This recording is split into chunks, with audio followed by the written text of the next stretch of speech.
मेरा लड़का देश के सबसे अच्छा स्कूल में पढ़ता है, बिहार में नहीं पढ़ता है, लेकिन बिहार में सुधारने के लिए प्रशांत किशोर संघर्ष कर रहे हैं। बिहार से लूटे नहीं हैं। अगर मान लीजिए 10 लोग का नाम कट गया तो जो 90 लोग बचेंगे वही काफ़ी हैं भाजपा और नीतीश को हटाने के लिए। लोग अपने बच्चों के लिए शिक्षा रोजगार चाहिए और बिहार में लालू नीतीश मोदी से छुटकारा चाहिए।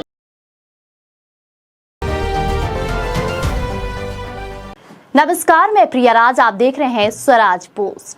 शिक्षा समाज की रीढ़ होती है और अगर रीढ़ मजबूत हो तो समाज और राज दोनों ऊंचाइयों तक पहुंच सकते हैं। यही सोच लेकर प्रशांत किशोर यानी पीके इन दिनों बिहार में शिक्षा सुधार के मिशन पर काम कर रहे हैं। लेकिन बिहार की राजनीति में शिक्षा का मुद्दा एक बार फिर से गर्मा चुका है और इस बार वजह खुद प्रशांत किशोर यानी पीके हैं। अपने बेटी की पढ़ाई और बिहार की शिक्षा व्यवस्था के बीच उन्होंने जो तुलना की उसने राजनीतिक हलकों में बहस छेड़ दी है। तो आइए जरा सुनते हैं। वो चाहे किसी जाति, किसी धर्म, किसी दल के समर्थक हो, हर व्यक्ति बिहार में बदलाव चाहता है। बिहार में लोग अपने बच्चों के लिए शिक्षा रोजगार चाहते हैं और डुमरांव के लोगों ने भी यही आज यहाँ घोषित किया है कि हम लोग अपने बच्चों के लिए शिक्षा रोजगार चाहिए और बिहार में लालू नीतीश मोदी से छुटकारा चाहिए।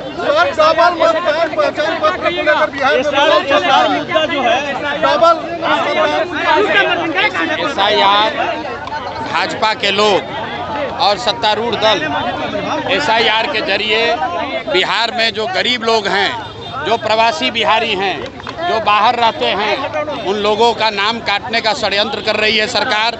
इसलिए कर रही है कि उनको मालूम है कि जो सबसे गरीब है, पिछड़ा है, वो आदमी सरकार से नाराज है, वो सरकार के खिलाफ वोट करने वाला है। लेकिन सरकार चाहे जितना भी नाम काट दे, सरकार और इलेक्शन कमीशन चाहे जितना भी नाम काट दे, अगर मान लीजिए 10 लोग का नाम कट गया तो जो 90 लोग बचेंगे वही काफ़ी हैं भाजपा और नीतीश को हटाने के लिए। अब इनको यहाँ कोई नहीं बचा सकता है। नवंबर में नीतीश कुमार का जाना तय है।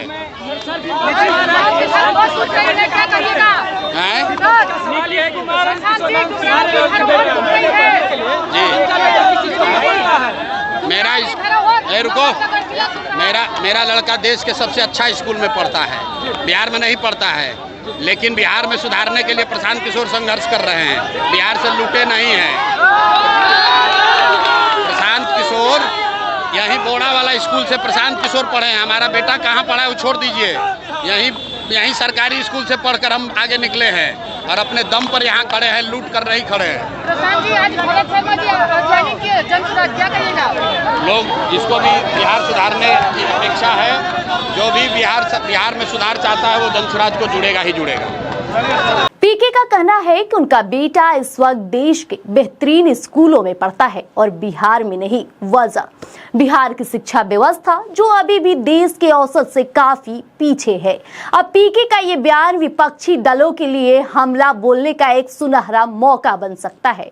कुछ लोग कह रहे हैं कि जब आपके बच्चे बिहार में नहीं पढ़ते तो आपको यहाँ के बच्चों की चिंता क्यों? तो वहीं पीके याद दिलाते हैं कि उन्होंने भी पढ़ाई बोरे पर बैठकर की थी। साधारण स्कूल, कम संसाधन, लेकिन मेहनत के दम पर मुकाम पाया।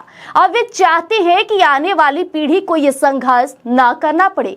पीके की रणनीति तो साफ है, वे शिक्षा को बिहार की सबसे बड़ी राजनीतिक बहस बनाना चाहते हैं और साथ ही साथ उनके टारगेट पर है राजनीतिक वर्ग और जो दशकों में सत्ता में रहे हो लेकिन स्कूलों के हालात नहीं बदल सके। तो क्या वाकई बिहार के बच्चों को टॉप क्लास एजुकेशन सिर्फ चुनावी वादों में ही मिलेगा या फिर पीके की तरह कोई नेता इसे मिशन बनाकर पूरा करेगा? देखिए, फिलहाल पीके का बेटा भले ही बिहार में नहीं पढ़ता, लेकिन पीके कह रहे हैं कि उनकी लड़ाई बिहार के हर बेटे के लिए है। तो अब देखना ये है कि क्या ये लड़ाई उन्हें सिर्फ वोट दिलाएगी या सच में बिहार की तकदीर बदलेगी। तब तक के लिए हमारे साथ जुड़े रहिएगा स्वराज पोस्ट पर। धन्यवाद।